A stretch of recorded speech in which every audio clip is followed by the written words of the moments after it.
mis toimub kahe pealinna vahel. Stuudios Yana Toom ja Jüri Ratas. Tere kõigile, oleme taas Strasbourgis, siin käib Euroopa Parlamendi plenaaristung ja siis me siin hea kolleeg Jüri Ratasega arvasime, et teeme järjekordse meie podcasti. Ma olin ääre pealt sellega, et ma teen seda podcasti üksinda, sest me täna hommikul peaaegu sõitsime Jürile otsa ühel ristmikul. Mis sa seal linnas tegid, Jüri? Kell 8 hommikul, räägi. Vaata, Jana, mina olen ju väga keskkonnasõbralik ja ma tulin jalatööle ja sina tulid suure autoga ja selle turvakonvoiga. Kus sa oma ülikonda vahetasid, ütle? Mina vahetan ülikonda siin töö juures. Ahah, niimoodi siis see asi käib. Vaadake, vaesed Europarlamendi saadikud tulevad trussikute väel tööle ja siis panevad ülikonna selga. Kas sa jalgad ka vaatad? No vaatasin eile jalgpalli. Kellele sa pöialt hoidsid, ütle? Eile ma hoidsin tegelikult teises mängus Šveitsile pöialt. Teise mängu ajal ma juba magasin. Sa juba magasid? Muidugi ma magasin. Aga kellele sina pöialt hoiad? No ma ikka vaatasin, kas Argentiina või Egiptus. Mulle väga meeldib see Norra poiss. See on nagu uskumatu, see Haaland.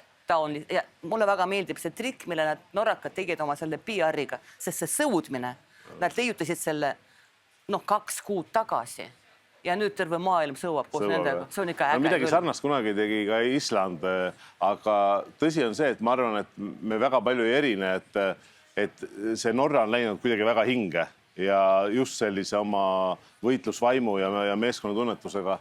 Aga teine, mis minu arvates, mis spordis nagu väga oluline on, et on nagu mingid sportlased, kes kannavad seda sporti aastakümneid.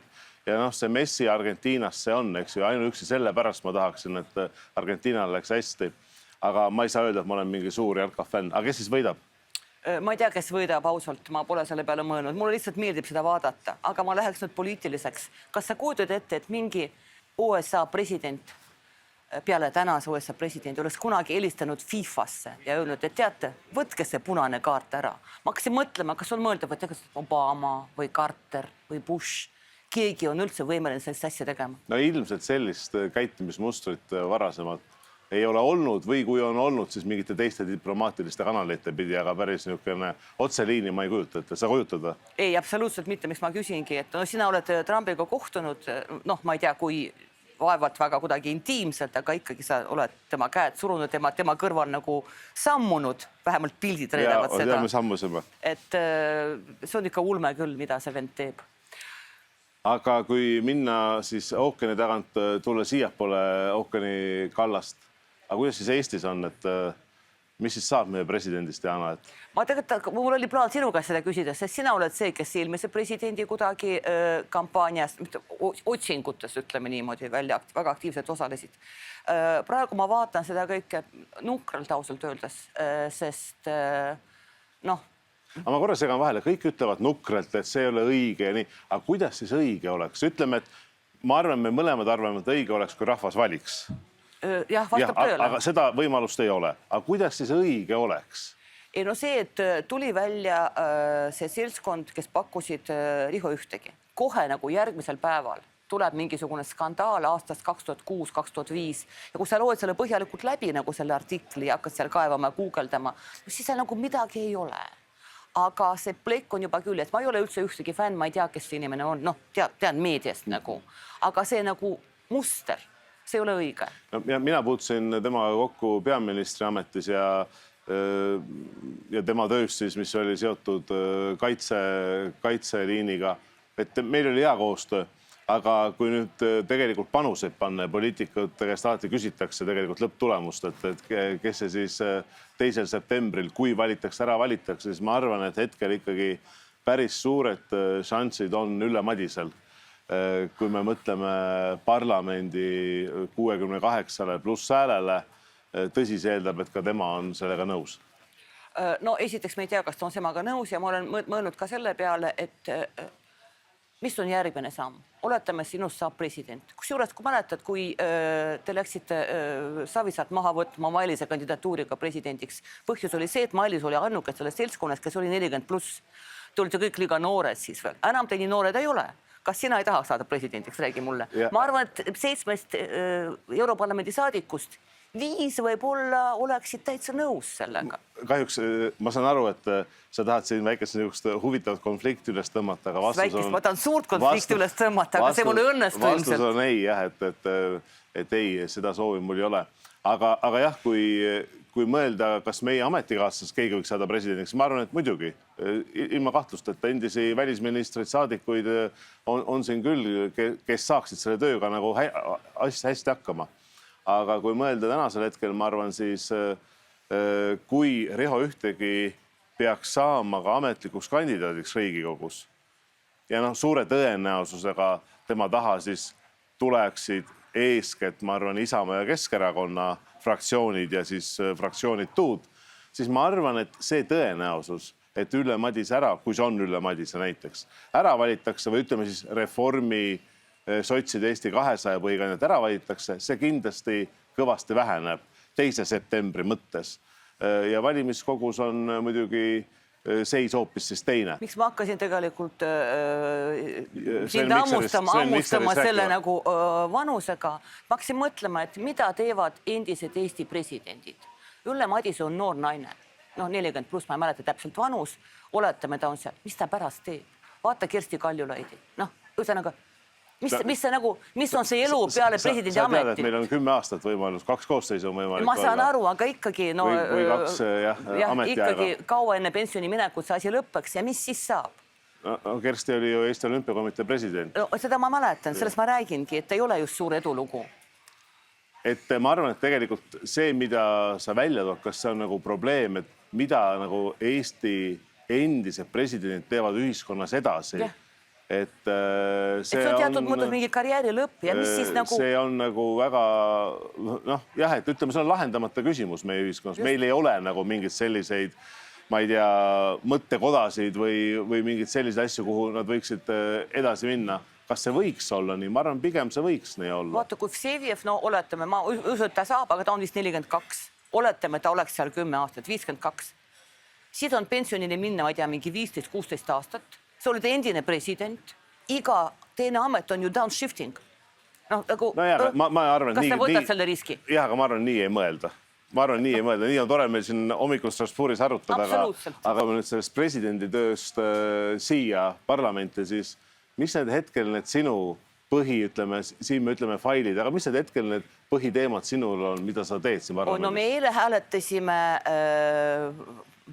raporti üle, mis oli töös 10 aastat ja kus juures sellega alustati siis, kui Eesti oli eesistuja aastal 2017. Me olime ääre peal, et see fail nüüd tähistaks oma 10. sünnipäeva.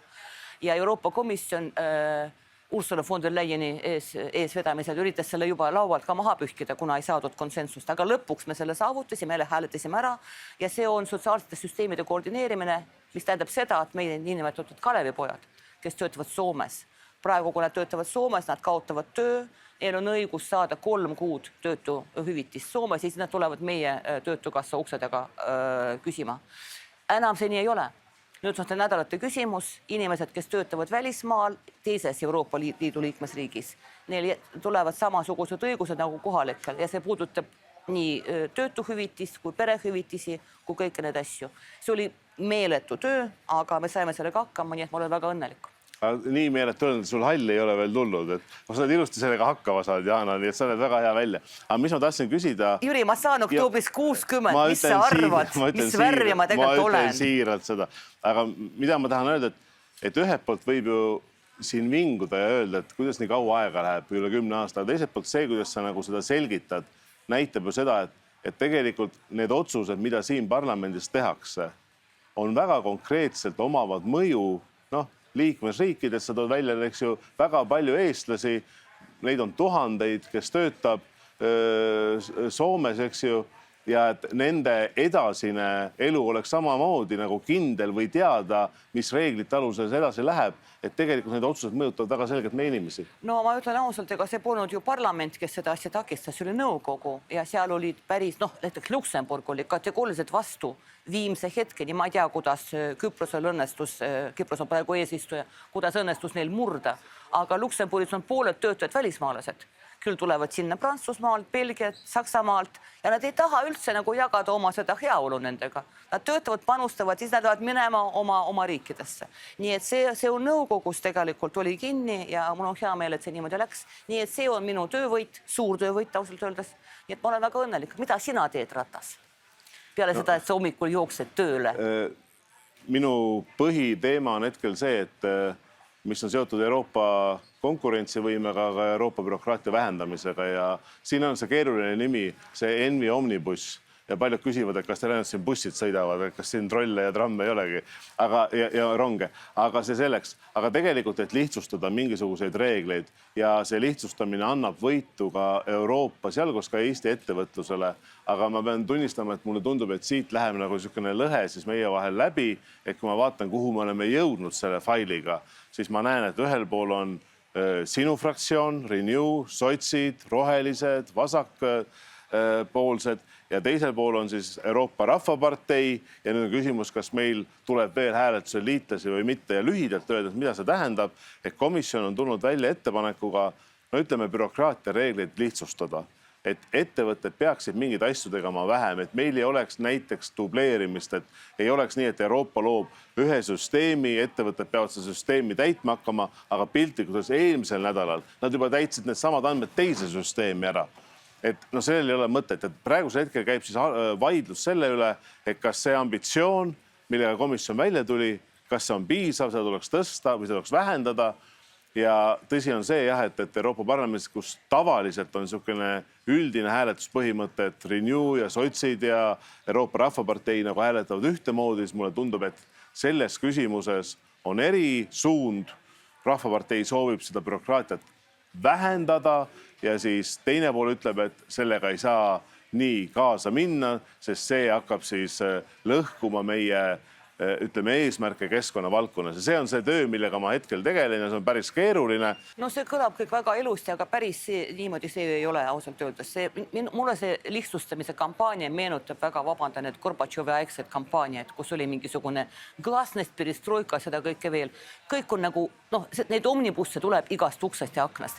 Igas komisjonis on 4-5 omnibussi. Parlamendil ei ole tervikpilti, mida me täpselt ja kuidas lihtsustame. See tervikpilt ilmselt on ainult komisjonil. Kuigi ma selles ka kindel ei ole. Kui ka sedagi. Aga üldiselt selge on see ju, meie kogu regulatsioonid on läinud nagu, kuidas ma ütlen, need on läinud nagu minu meelest üle mõistlikkuse piiri, see on selge. Ja ma näen Eesti ettevõtted, kes teevad ise sotsiaalmeedias videosid, ütlevad, et taotleda mingit sertifikaati, et ütleme, kui sa mingit toodet tood Eestisse sisse, et seda toodet edasi müüa, see võtab aega kuid, kui mitte pool aastat. Ja samas sa täidad neid andmeid juba eelnevalt mingitesse muudesse aruandlusvormidesse. Aga ma olen nõus sinuga, neid omnibusse on tõesti mega palju, minu meelest see on aetud nagu ka liiga keeruliseks, iga üks trügib või sõidab oma bussiga sinna lõppjaama, kuhu ta täpselt soovib ja missuguse tervikpilt lõpuks kokku tuleb. No ilmselt komisjonil on kõige parem ülevaade sellest. No ma tahaks seda loota, sest minu peamine komisjon on sotsiaal- ja tööhõivekomisjon, mida meie näeme ja see on mure, mida jagavad ka ametiühingud, ma mõtlen need Euroopa ametiühingute keskliit ja teised nagu väiksemad, et igal pool simplifitseeritakse töötajate õigusi. Et see on väga halb. Selles nagu suure tuhinaga minnakse peale, cutting red tape, mis ta ongi, punase lindi läbi lõikamine. Siin on igasugused väljendid välja mõeldud, millest normaalne inimene üldse aru ei saa, kes räägib nagu mingit normaalset inimkeelt. Ja selles nagu selle varjus igal pool kannatavad töötajate õigused. Aga kui sa siia tulid, kas sul anti see sõnaraamat kätte, et saada aru, mida need Euroopa Liidu väljendid tähendavad? Cutting red tape on päris huvitav, et kuidas see jõuab lõpuks bürokraatia vähendamiseni, aga need jõuab. No jõuab. Ma alati pressiteadestest lõikan need väljendid välja, sest meil on see probleem, et me siin räägime mullist, seda mulli keelt, millest normaalne inimene aru ei saa ja siis me kurdame, et kus see euroskepsis tuleb. No kui sa tahad inimesega rääkida, ta peab ikka aru saama, mida sa räägid. Me alustasime ütleme, persooni teemaga Eesti presidendist ja tegelikult on üks oluline persooni teema ka siin laua peal, siin samas Euroopa Liidus. See on suur vaidlus Ursula von der Leyeni, Kaja Kallase vahel, see on vaidlus, et kas see välisteenistus, mis täna on üles ehitatud põhimõtteliselt sellises suunas, et ta on nagu iseseisev, välisteenistuse juht, on teise jalaga Euroopa Komisjoni liige, on asepresident seal. et kuidas sina näed, et kuidas see vastuolu laheneb või tegelikult see vastuolu ei saagi laheneda ja see vastuolu on kirjutatud aluslepingutesse juba sisse? Ma arvan, ta on sisse kirjutatud, oli algusest peale teada, et seal on 2 kõva kivi, Ursula von der Leyen ja Kaja Kallas, mõlemad on päris sellised, ütleme, tugevad isiksused, et see, et nende vahel läheb mingi hetk võitluseks, oli selge. Aga mis mind kogu selle loo juures, kõige rohkem nagu häirib, sa mäletad ju väga hästi, kuidas need volinikud üldse saavad oma ametisse. Igas komisjon on kuulamised, komisjon kinnitab selle kandidaadi ja siis parlament hääletab kogu kolledži eest. Me teeme seda lähtudes sellest, millise mandaadi Ursula von der Leyen iga ühele nendest andis. See on täpselt see, mis juhtus ka Kaja Kallasega, on ju. Ja nüüd kuskil 2 aastat on möödas. Ursula ütleb, ei teate, et teisel hääletasite midagi. Mind üldse nagu ei koti. Ma kõik nagu muudan ära. Annan siit osa portfooliost ühele, siis teisele, siis ma vaatan, et juba Marta Koss peab läbirääkimisi. Marta Koss on muuseas volinik, kes vastutab Vahemere ja siis laienemise eest ja tema millegipärast peab Euroopa Komisjoni nimel läbirääkimisi Iisraelis, kus peaks, mingi ulme toimub ja parlament on kuskil kõrval nagu mingi diil oli, unustame ära. Ursula ikka läheb nagu omas suunas. See ei ole okei. Ja see tegelikult tekitab parlamendis päris paksu verd. Ja ma arvan, et kui järgmine kord tuleb umbusaldumine Ursula von der Leyenile, siis see häälte arv on teistsugune, kui ta oli esimene ja teine kord. Teistsugune on, aga ma prognoosin, et ta siiski läbi ei lähe ja läbi ta ei lähe hoopis teisel põhimõttel, mitte see, et kui tugev on Ursula von der Leyen, vaid lihtsalt, et Euroopa Liidu institutsioonides on loodud vähemalt niisugune tasakaal erakondade vahel, et kui kukub üks, siis juba kõik need teised kivid ka kukuvad ja see on nagu probleem. Aga kokkuvõttes ma arvan niiviisi, et ma ei usu loomulikult, et ei Kaja Kallas ega Ursula von der Leyen mõlemad jätkavad oma tööd, aga selge on see, ma arvan, et see jõuõlg, sa ütlesid nagu väga õigesti, komisjoni president nagu iga päev hammustab mingid tükikesi endale tagasi või kui kellelgi on liiga suur meepott tema ees, siis ta püüab seda meepotti jagada teistega, et keegi ei saaks kasvada liiga kõrgeks. Oota, kui ma praegu selle salvestuse tüki välja lõikan ja saada NIPP fraktsiooni, kas siin selle peale fraktsioonist välja ei visata? Ma arvan, et ei visata. Tema on ju ikka teie nagu vapiloom, aga ma arvan, et see kes hammustab tükikesi, nagu sa ütlesid. Aga seda on ju teada. Ma tean, et seda on teada. Et tänane komisjon on selles mõttes ju jaotatud vastutusalade mõttes nii laiali, et on dubleeritud vastutused, kus ei ole nii, et üks inimene tegeleb ühe asjaga. Kui me võtame näiteks ka nagu kaubanduse või väliskaubanduse küsimuse, ega seal on ju Prantsusmaal on mõte, et seda laiendada kõrget välisesindajat, aga kaubandusega tegeleb ju hoopis teine volinik, mitte kõrge välisesindaja. Nii et ma siiski arvan, et selle komisjoni lõppmängus see vastutuse koorem suureneb komisjoni presidendi kabinetis, tema büroos ja tema ümber ja väheneb teiste volinikel. Mul on viimane küsimus, ma ei tea, palju aega meil on. 1 minut näidatakse. Ma eile siin rääkisin ühe Eesti kõrge ametniga, kes töötab siin Brüsselis ja Strasbourgis ja ma küsisin, et kas sa tajud seda, mida tajun mina, et ka Eestis on kasvamas selline euroskeptitsism. Tema ütles ausalt, et tema seda ei taju, kuna ta Eestis ei ela. Küll aga vaatab ta uuringuid, mida tellitakse ja tema seda näeb väga selgelt. Et ka Eesti inimeste usk Euroopa Liitu hakkab kuidagi nagu kahanema. Aga siin, hea saatekaaslane, olen mina sinuga teisel arvamusel. Ma räägin uuringutest. Aga need samad uuringud tegelikult ikka näitavad, et Eesti inimeste nagu, ütleme lühidalt öeldes, usaldus Euroopa Liidu vastu on kõrge või väga kõrge. Ja kui me räägime nendest teemadest, ega me oleme ka ju kriitilised, siin ei ole ju suurt halleluujat, me ei laula iga teema osas, aga kui me räägime üleüldiselt, kui sa tead ju isegi, kui paljud noored saavad täna võimaluse, ma ei tea, õppida erinevate programmide raames, mis on täna tänu Euroopa Liidule, ainuüksi see kas või see näide, et ma ei usu seda, et Eesti nagu selline euroskeptitsism on kuidagi kasvuteel. Minu küsimus oli see, kuidas seda usaldust taastada, sest ta kahaneb. Aga ma arvan taastada seda, et siin ja Tallinnas ei saa rääkida 2 erinevat juttu. Ja ma ei arva, et me seda teeme, aga paljud poliitikud tegelikult teevad seda, et räägivad oma pealinnades kõik, mis on halvasti, on Brüsseli või Strasbourgi süü ja see on probleem. Eestis tehakse täpselt sama, see viimane määrus, kus pidi mingi ametniku kutsuma, kus sul on mingisugune maalapp, kus sa kasvatad kurke ja pealkirjas oli sees, et see on Brüsseli nõue, mis ei vasta absoluutselt tõele. Me läheme selle saatega nüüd edasi kahekesi siin omavahel, et aitäh vaatamast ja kuulamast.